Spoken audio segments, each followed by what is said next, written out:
Hey there, folks. Chris McLean back with yet another episode. And in the studio today, I've got Nick from Yeomans Digital Marketing. They build websites for businesses. They work on the branding, positioning, and messaging of a business to craft their online presence and then translate that into a beautiful website. They also work on SEO and CRO so that the websites rank well, to attract visitors and convert well, to turn those visitors into actual money-paying clients. They're a web design company that does so much more than just web design. Nick, excited to get into the whole wonderful world of websites and online marketing. Thanks for joining me on the show. Hey, thanks for having me here. My pleasure. My pleasure. Take through. How did this all come about for you? Is this your first agency venture? How did you become an expert in all things marketing and websites? Yeah, this is sort of my first agency. I got started, I think it was 2 years ago, a little bit, something like that. Okay. I was actually doing lawn mowing. I was mowing lawns. And I was approached by a guy on Facebook. It was, him doing his outreach. And he said, hey, have you got a website? I noticed you didn't have a website for your business. No, just sort of doing word of mouth stuff. And he said, I've got a software as a service, and I can teach you how to build a website. I was like, yeah, okay, cool. And then I just followed him for a little bit, and I was like, hey, wow, this guy, he really knows a lot about websites. And he said, you could give up mowing lawns, being out in the rain and the mud and all this sort of stuff. You could just stay inside where it's warm, build websites, get paid more. Yeah. I was like, holy crap, this is amazing.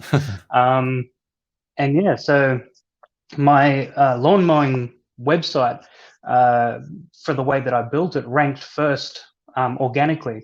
And so I was getting heaps and heaps of business. And it got to a point where I was like, I needed to make a choice. Am I going to focus on my lawn mowing business, or am I going to focus on this new venture, learning about websites and helping people build an online presence? And then winter sort of came around, and it was really cold, and I didn't want to go outside and mow lawns anymore. And sort of that decision was made for me. So since then I've never looked back, to be honest. Yeah, I love a good story where you're sort of doing something and you stumble across a mentor and some random thing, and you're building something for yourself, and then you go, hang on, I could actually pivot this into a business that helps other people do the same thing. What was that first website that you built? Was that was that works platform did you get started on? And is that advanced, or are you still using stuff like WordPress and sort of off the shelf stuff? Or you moved into more customized work now? Yeah, so that was done on WordPress. My very first website was done on WordPress. And I didn't know any different. I thought that that's just how you build websites. I didn't know that there was things like Wix and Squarespace and all this sort of stuff. Like I was a total newbie, didn't know anything. So I did that, and I ran with WordPress for about 18 months, worked with a number of clients. And then I was introduced to a platform called Webflow. And Webflow is what I use now. It's a little bit more involved and technical in nature. You need to have a little bit of a grounding in coding to be able to use it. But since switching over to Webflow, the customization you can get is so much bigger and better. What you can do with it, it's so much more customizable to your vision. Right. A lot of the times when you're working with WordPress, you're using templates and stuff like that, and they look fantastic, but it also sort of locks you in. You're bound by that template. Yeah. And the other thing with templates too is, and this is a thing that I've noticed with Shopify, is if you've got a Shopify store, for instance, it looks like every other Shopify store. So, templates are always going to look like templates. So what we do now is a lot more customized and a lot more to what our clients need. Is Webflower a PHP base or an ASP? I don't know if ASP even exists anymore. Is it a PHP base or a? I believe so. I'd have to check up on it, but I'm pretty sure it does. So it's a visual canvas that writes the code for you as you do it. Oh, wow. Okay. So you can export the code if you want to, and then if you wanted to host it on WordPress, you can do that. But they also have their own hosting solutions as well. So yeah, right.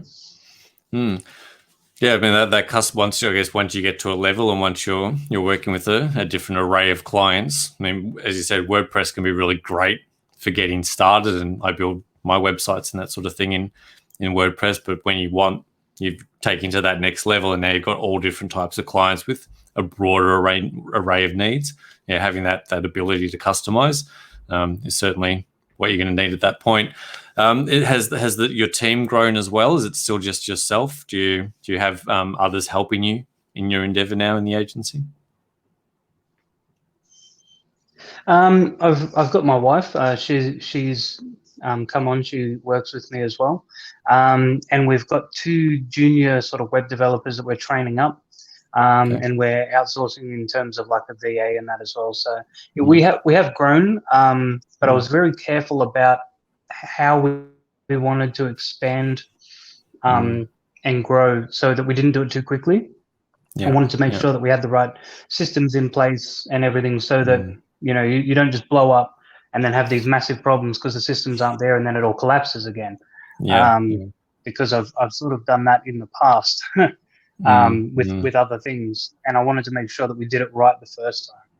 Yeah. So what was that? I mean, that's a massive insight for people that are new in their agencies, are looking at that growth and scale phase and trying to understand what that looks like. And it can be easy to blow up and bring in a couple of massive clients and start rolling in cash, and you're doing great. And then those clients disappear, or the fulfillment starts to drop off because you haven't baked in that foundational stuff. What are those sort of core systems and process kind of like for fulfilling the onboarding? What are some of those systems for people that might be looking to kind of model that systems back into their agencies? Yeah, so ultimately what you're doing in any business is solving a problem. When the business owners, or when you're growing and expanding, and the focus shifts from solving problems for people to bringing on more clients, which is more revenue and everything like this, the focus changes. And so you bring on heaps and heaps of clients, and then you're like, oh crap, I can't deliver on what I've promised. I need to bring in more people. So for us, we do web design. We would have to bring on more web designers. So that's your expansion. You're bringing on more people to have, your scope. But what happens is the quality comes down. What you've promised isn't delivered the way that you want. You have more problems with people that and you haven't delivered the quality, like I said.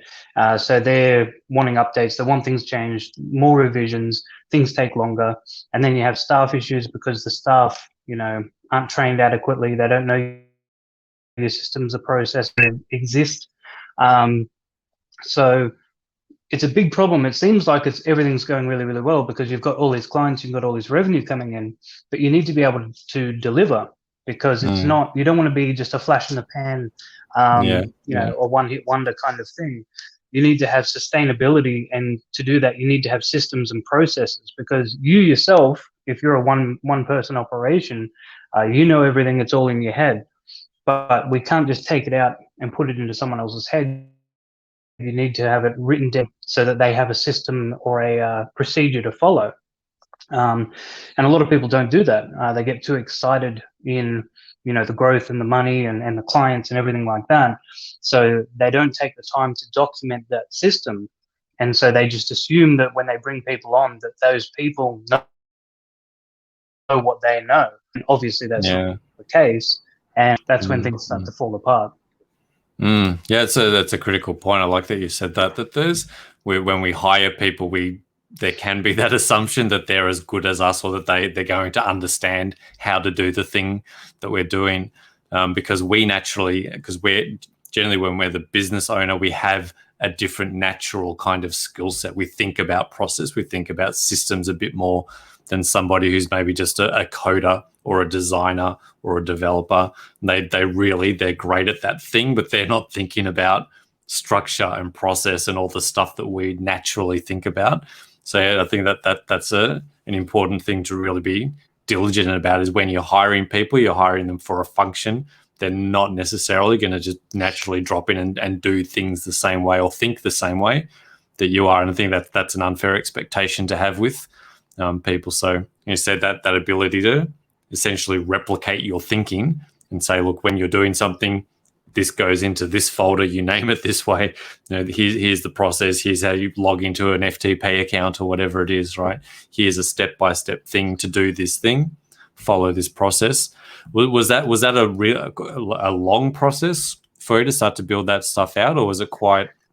Where did you start? Because I mean, this is a systems and SOPs and all this. This is a massive piece for agencies, and as you were saying, if you eventually do want to step back from the business, bring people in, you've got to have something to say, look, this is how you do the stuff. This is how I want you to operate. What was that process like? Was it long? Was it involved? Where did you start?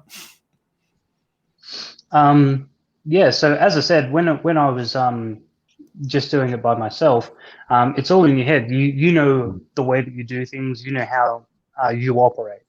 As soon as I started to bring my wife on so that she could help me build the websites and do the graphic design and all that sort of stuff, that's when I realized, she doesn't automatically just know everything. And I was like, okay, we're going to have to start documenting this. And anyone who's worked with their spouse before, you can understand sometimes that's a bit challenging.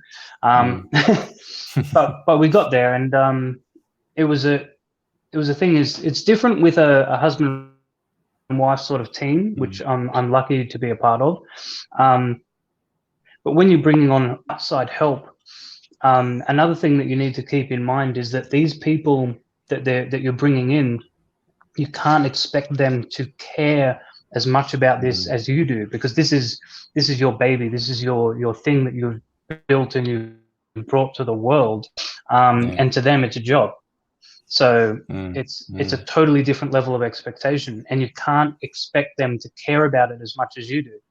And so you need to have a level of, I suppose, assumption that to them it's a job, and they're going to have depending on how good they are, every single person is going to have a good enough level, where that's good enough. And the more detailed you can make your instructions, the higher the level of good enough is going to be. So if you yourself want it to be done to an extremely high standard, you need to have extremely detailed instructions. And then they're going to follow that to a certain level. So, and it's a process of refinement as well. You're not going to get it right the first time. You need to have something which is functional, and then sort of as you grow, as you expand, as you learn more, and you should always be learning more. As you learn more, you go back and you refine your process. You refine it over time, so it gets better and better and better. That's another great point. I think assume that that iteration kind of can't happen until somebody else is trying to run that system and goes, hang on, this bit here doesn't make sense, or why am I doing this, or this is a big jump, like what happens between these two things, or comes back and says, hey, how you say do this and this, well, I've always done it this way, and you go, actually, shit, that's way better. So that iteration literally can't happen until you kind of throw it to the wolves a bit and go, hey, try this out, run it. And be welcoming of that feedback, right? Not get too tied into like, this is the process, this is the thing forever. And if you deviate from it, you're out of here. You've got to have that adaptability and that willingness to kind of take on that feedback and adapt that system over time. Is it? I imagine that's sort of that's how you manage to get this stuff up. Is that always an ongoing process for you? And then did you find that there was sometimes somebody else gave you a better way to run something? Yeah, absolutely.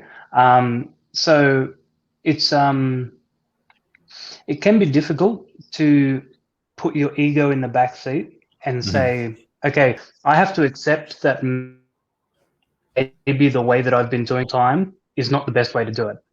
Yeah. And as I said, I can vouch for this. When I brought my wife on and started showing her how to do things, and she says to me, hey, you know this A, B, C, D, E, why don't you just go AE? I was like, well, I Fine. don't know. Yes. Fine, I guess. You know, we've got Yeah. all these extra steps. Do you really? And for me, you know, for my personal process, I need them. But she doesn't. She can just go bang, bang, bang, done. But that's a refined process. And then if you're not willing to sort of relinquish that control, you might be, you know, squeezing your business to death unintentionally. You need to be able to let go. Especially, you know, you've built this thing, as I said, and you might have spent a lot of time on your processes and procedures and everything like that, and then have someone else come in and just sort of tear it apart and say, well, we can make this a lot better, we can do this, this, this, this. If you're not willing to allow your ego to take that, you know, like you said, being able to adapt, I think there has to be a lot of ego control for that.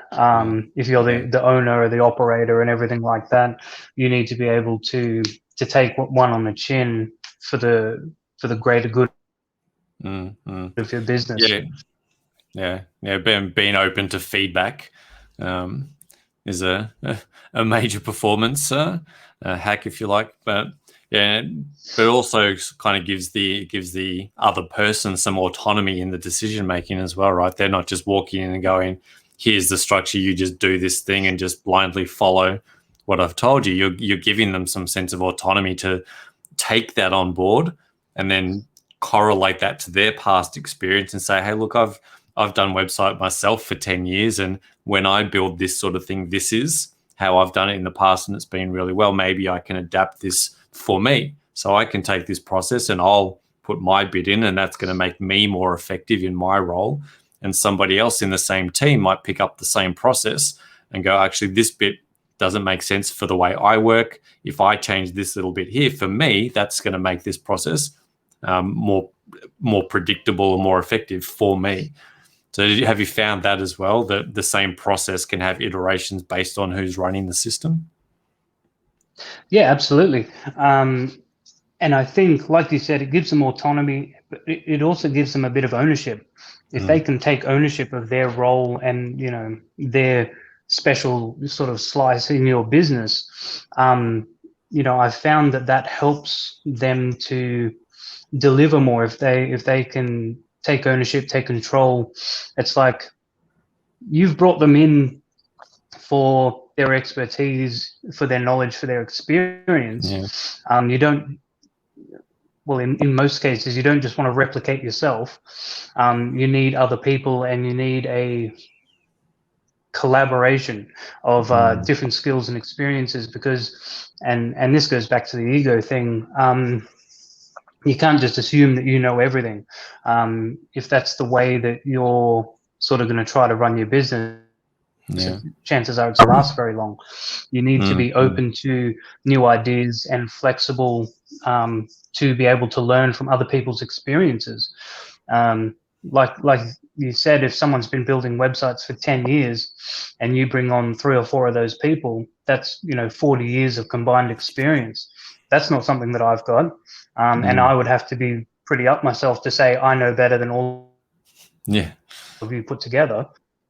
So you really need to leverage people's strong points, and that's, you know, allowing them to be able to do that, to be able to work at their best, and creating an environment where you can bring out those kind of results. Yeah, I love it. Amazing approach. And, you know, that's what's going to create a more robust, more resilient, more sustainable process in the end, right? When you get multiple feedback, it's sort of a mesh of, like you said, 40 years of experience plus your experience for your particular business and the way you do things. You mesh all of that together. That's going to be a really sustainable system and process that lots of different types of people can tap into and use. So yeah, I love the process that you're taking there, and that focus on systems is really important.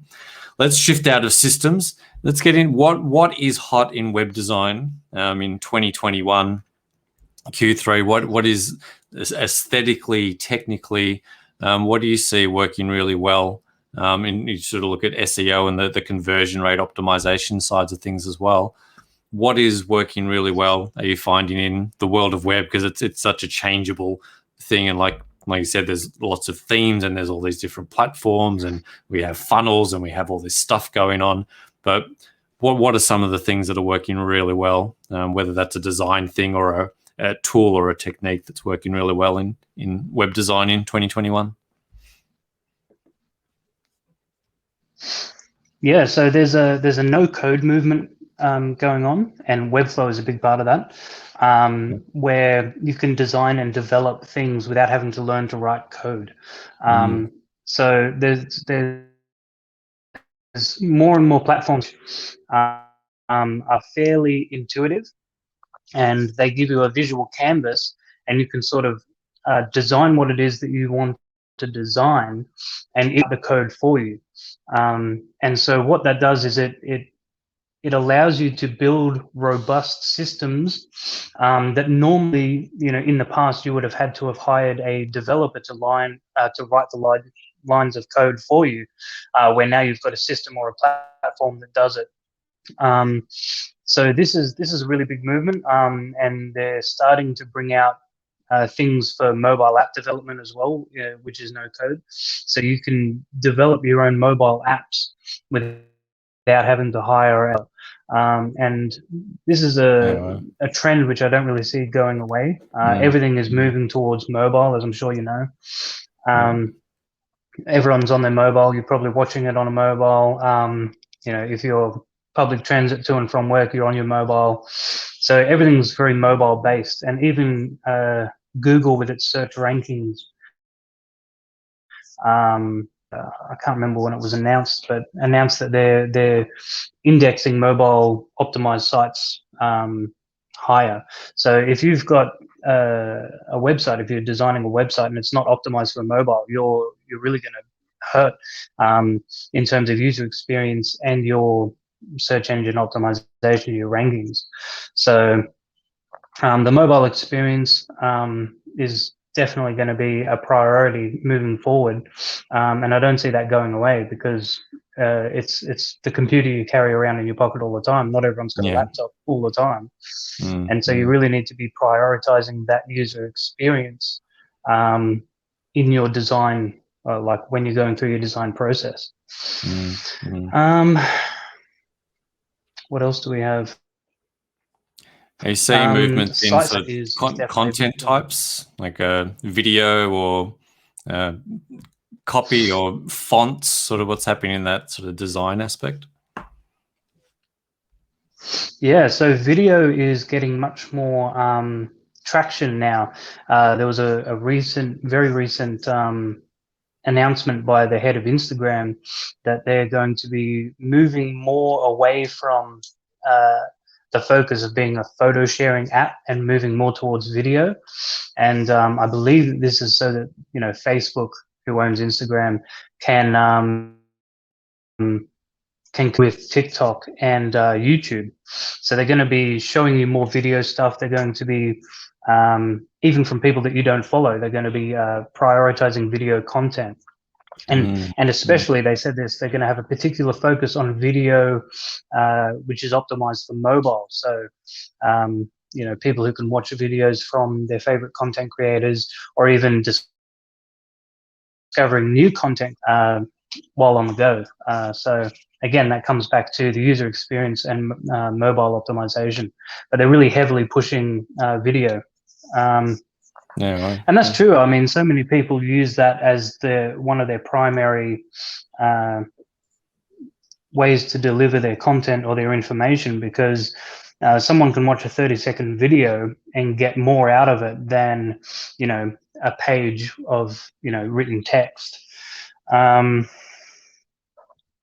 Having said that, there's a contest or a competition, I suppose you would say, which goes on fairly often between a design in a website and the copy on a website. Which one is going to help you convert more?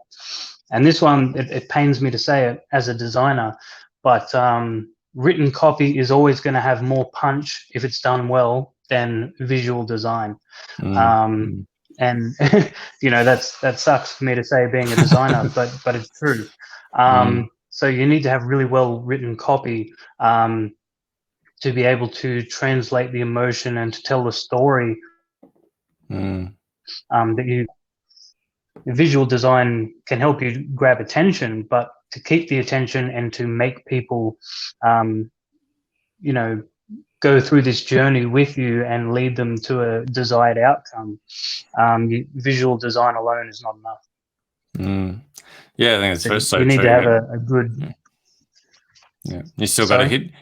Yeah, you still got to have great copy. That copy is still king, or it's still got to have something. It can look beautiful, but if it doesn't speak to me, it doesn't talk to my pain points, or it doesn't tell me what is this about. Like, what am I getting? What is this actually? What's this website about? What do these guys do? If I don't get that in 5-10 seconds, I'm going to bounce from the website. And like I said, even having to watch a video in that time probably takes a little bit more time than I read a great headline that sucks me into the sub-headline that sucks me into the copy, and now I'm into the site and I'm understanding. I think it's likely that speed, right? We're so used to reading magazine and print and words. A great headline, great copy can suck us in and give us that initial, this is important to me, right? This has my attention now, and now I'm willing to invest more time and look at the design and the aesthetic and maybe watch a video. But that could be why that's working. Is that kind of what you think's happening there, that the copy is that immediate attention grab? It is, but I think it's also the power of words alone. Like, as a species, we evolved over however many hundreds of thousands of years, I'm not sure, but we evolved to tell stories and to communicate with one another. That was essential for our survival as a species. And in terms of that frame of time, hundreds of thousands of years, you've got now video content which has come out in the last 10, 15 maybe, which is a tiny speck in that timeline.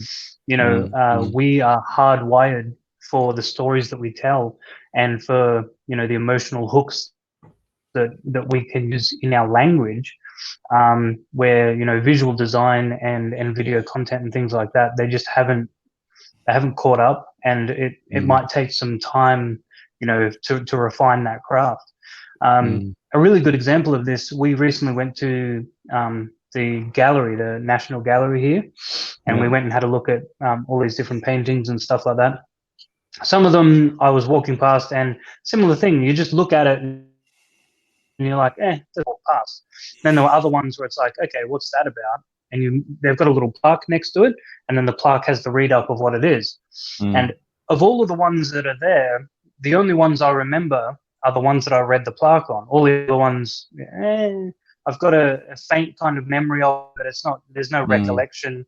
But the ones that drew me in, the visual caught my attention, and then it was the actual reading of what this is about is what planted the memory.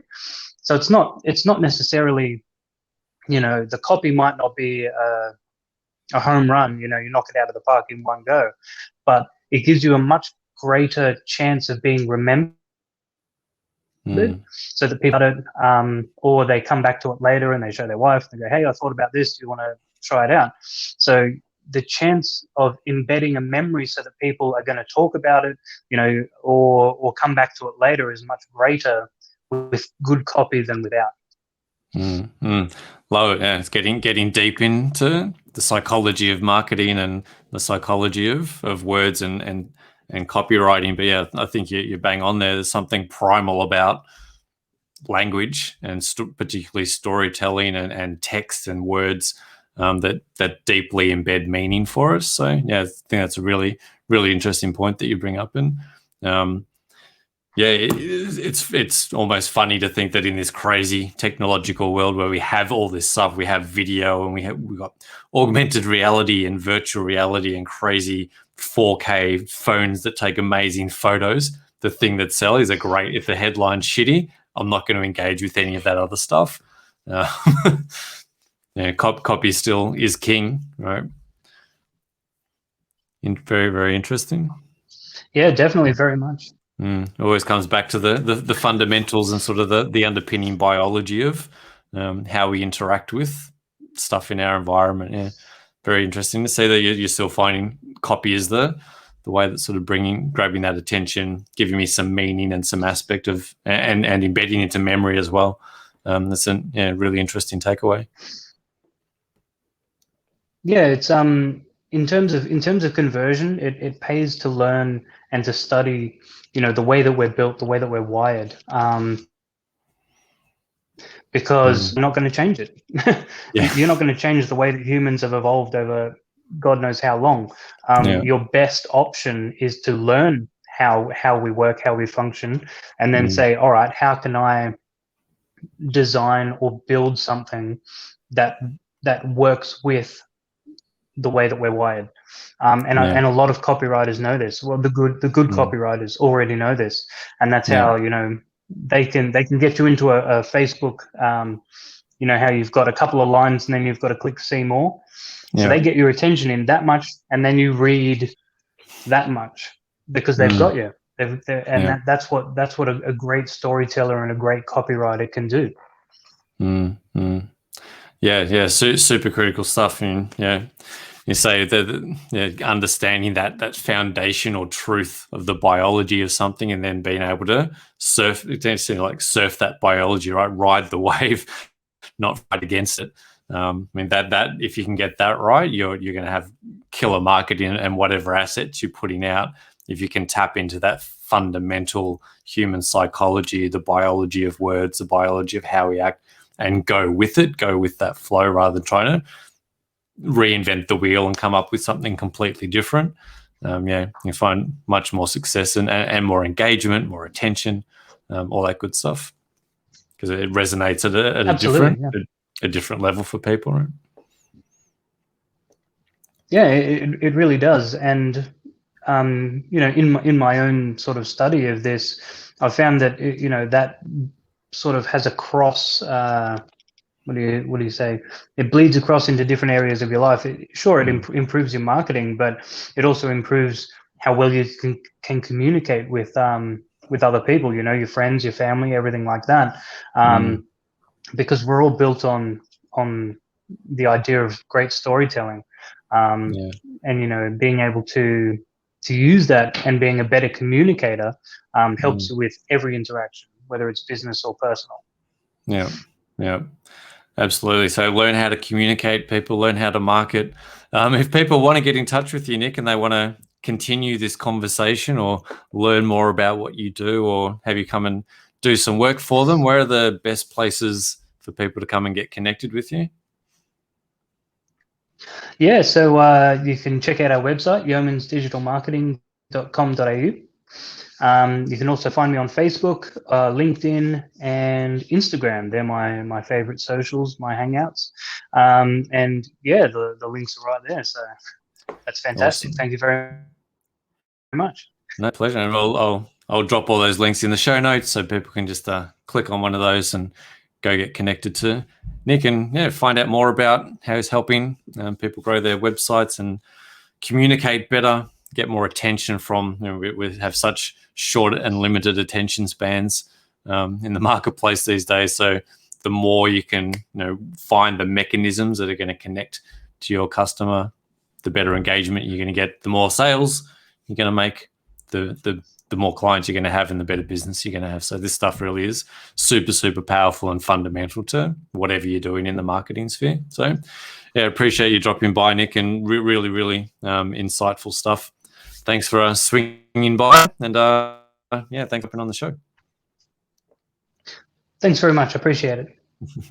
My pleasure, mate. Hope everyone at home got as many insights from today's chat with Nick as I did. Thanks for tuning in. Thanks, Nick, for being here. And we'll catch you on the next one. Cheers.